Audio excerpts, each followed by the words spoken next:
Om Swastiastu, umat sedharma yang berbahagia.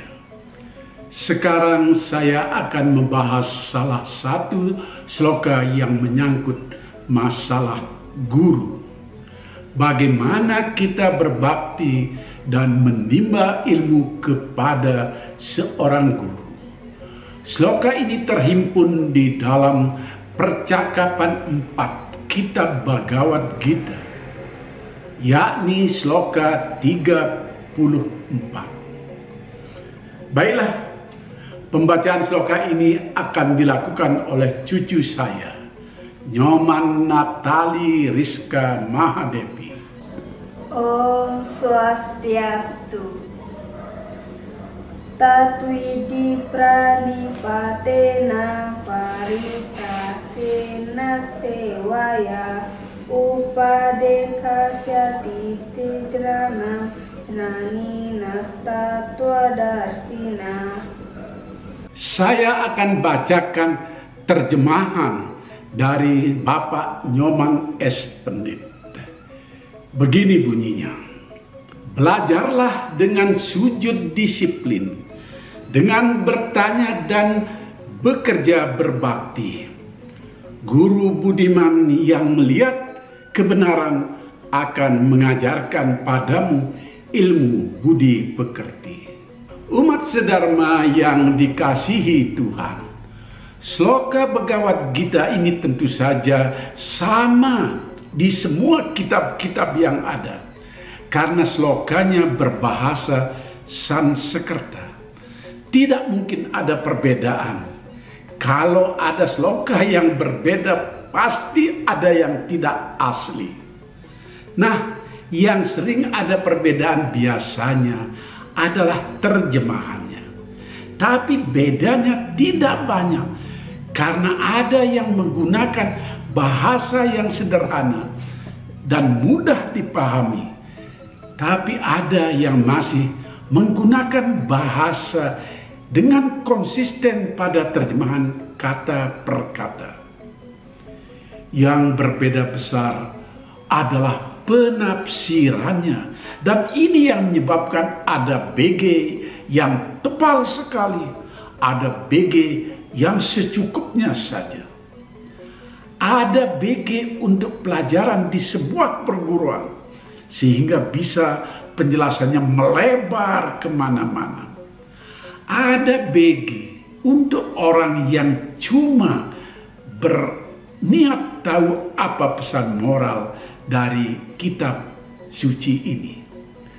Maka hati-hatilah memilih BG untuk kita jadikan rujukan. Kalau umat sedharma tidak terikat pada satu perguruan, lebih baik beli atau cari Bhagavad Gita yang terjemahannya netral-netral saja, seperti punya Pak Nyoman Pendit atau Profesor Mantra atau Gede Puja dan banyak lagi yang lain. Sloka yang dibacakan tadi, sekarang saya ambil terjemahan dari Profesor Mantra, almarhum Profesor Ide Bagus Mantra, seangkatan dengan almarhum Nyoman S. Pendit. Profesor Mantra memberi arti sloka itu dengan bahasa yang mudah dipahami. Bunyinya begini: carilah ilmu kebijaksanaan dengan kerendahan hati melalui penyerahan diri kepada Tuhan, dengan bertanya kepada orang yang bijaksana dan melalui pelayanan. Jadi memang lebih mudah dipahami. Kata jenanam itu artinya adalah ilmu kebijaksanaan. Widi yang dimaksud dalam sloka ini adalah Tuhan yang Maha Esa. Di Bali bahkan sudah ditradisikan menjadi Hyang Widi. Dan kata Sevaya dalam sloka ini adalah kata lain dari Sevanam, artinya pelayanan.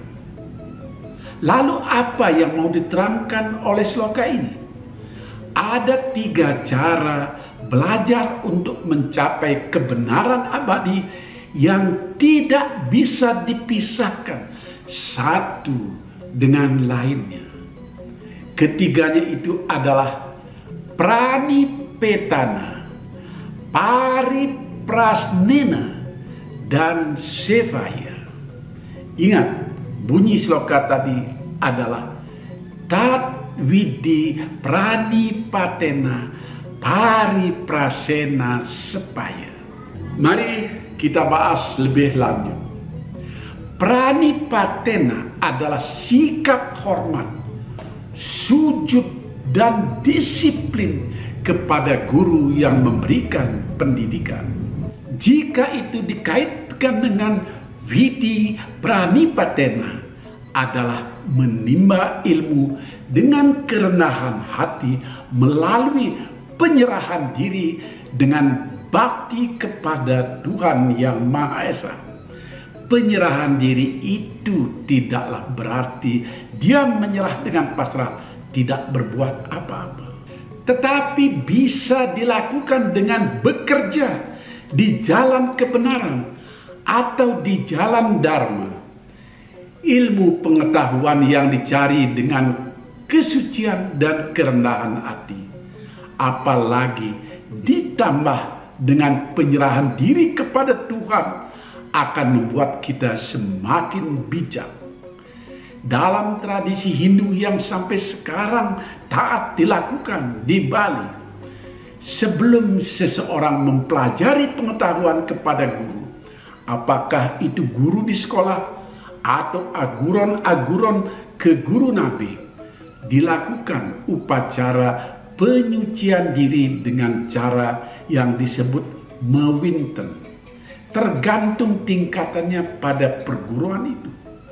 Misalnya ada pewintenan bunga, ada pewintenan Saraswati, sampai yang tertinggi pewintenan diksa. Jika orang tersebut nanti akan naik ke tingkat menjadi seorang suwingi.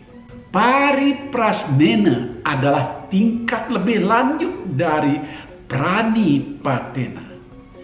Di sini kita harus banyak bertanya, mencari, dan merenungkan arti ilmu pengetahuan yang telah diberikan oleh sang guru. Bertanya kepada guru yang disebut upadeksanti, beliau yang sudah patut memberikan pendidikan atau yang ilmunya sudah diakui mumpuni. Terus mencari perbandingan dengan selalu memperkuat apa yang sudah diperoleh. Semuanya kemudian kita renungkan.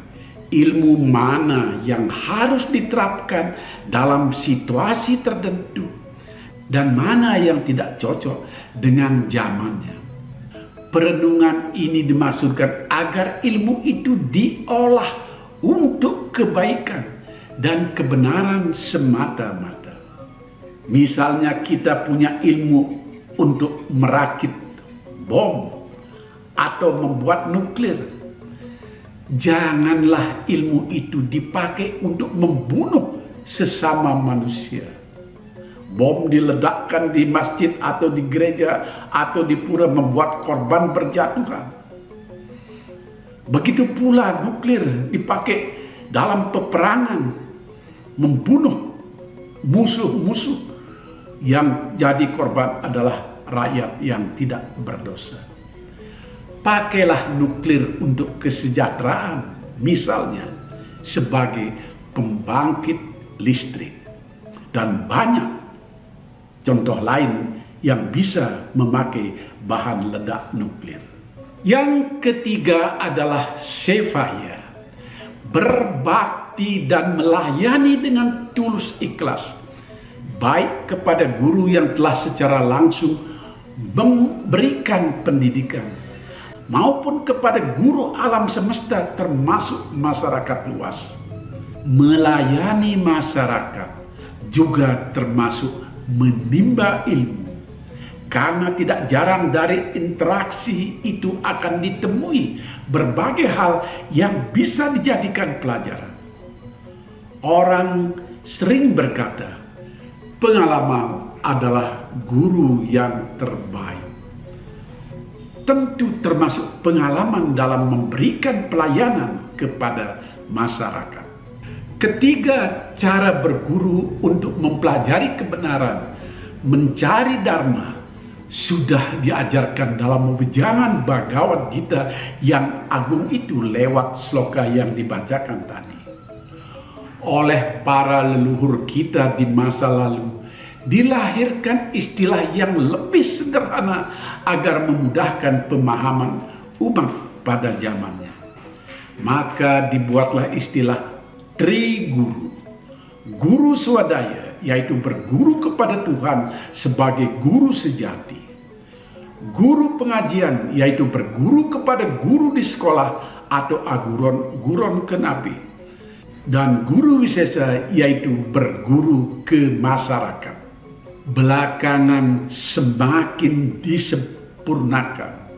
Dari Triguru menjadi Catur Guru dengan tambahan Guru Rupaka, yaitu berguru ke orang tua.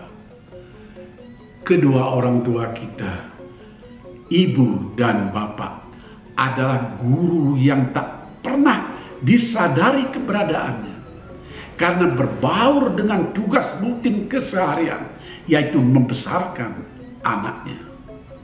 Jadi tidak terasa fungsi kedua orang tua kita adalah guru yang mulia juga. Proses berguru atau proses melakukan pendidikan sebenarnya sudah sangat bagus di dalam ajaran ini. Tinggal kita mengembangkan sesuai dengan kondisi zaman. Pilihlah guru yang benar-benar bisa menyatu dengan diri kita. Demikian umat sedharma ulasan kali ini. Mungkin di lain waktu saya akan membahas khusus tentang catur guru itu. Sampai jumpa dan jangan lupa like, share, dan subscribe channel saya ini. Rahayu, jangan lupa memakai masker. Pandemi COVID-19 sama sekali belum berakhir. Om Santi, Santi, Santi, Om.